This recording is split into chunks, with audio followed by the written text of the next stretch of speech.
Mainit na naman ang usapan sa social media matapos magsalita ng diretsahan si Eman Bacosa Pacquiao, ang anak sa labas ni Manny Pacquiao, tungkol sa tunay niyang dahilan kung bakit mas pursigido siyang pumasok sa spotlight sa mundo ng sports, sa boxing at maging sa entertainment.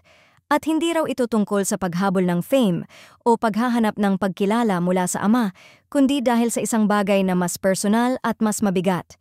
Gusto niyang i-honor ang kanyang ina at linisin ang pangalan nito mula sa matagal ng intriga.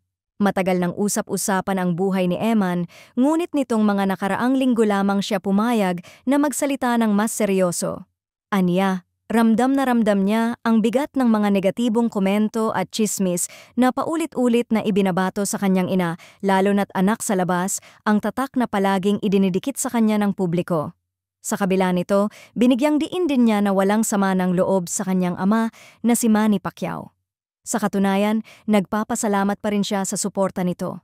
Pero hindi raw iyon sapat para burahin ang katotohanang madalas ang kanyang ina ang pinakaapektado ng masasakit na salita ng tao, mga salitang minsan ay hindi niya kayang palampasin. Dahil dito, ginawa niyang personal na misyon ang pagpapatunay sa sarili. Hindi para sa validation, kundi para may ipagmamalaki ang ina niyang pinoprotektahan niya higit sa lahat. At dito pumapasok ang kanyang pangarap, ang makilala sa larangan ng boxing. Hindi maikakaila na malaki ang pangalan ng Pacquiao sa mundo ng sports, at alam ni Eman na hindi madaling sundan ang yapak ng ama. Ngunit para sa kanya, hindi ito tungkol sa pagiging next Manny Pacquiao, kundi ang pagiging unang Eman Bacosa Pacquiao, isang fighter na hindi takot tumindig para sa kanyang ina.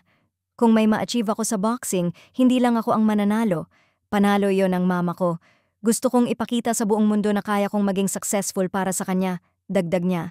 Sa ngayon, tila determinado si Eman na gamitin ang kanyang lumalakas na platform mula sa media exposure hanggang pagpasok niya sa boxing to rewrite his own story at ituwid ang narrative tungkol sa kanyang ina. At kung ang goal niya ay mapaproud ang kanyang mama, mukhang handa siyang lumaban sa loob at labas ng ring kahit gaano pa kabigat ang kalaban.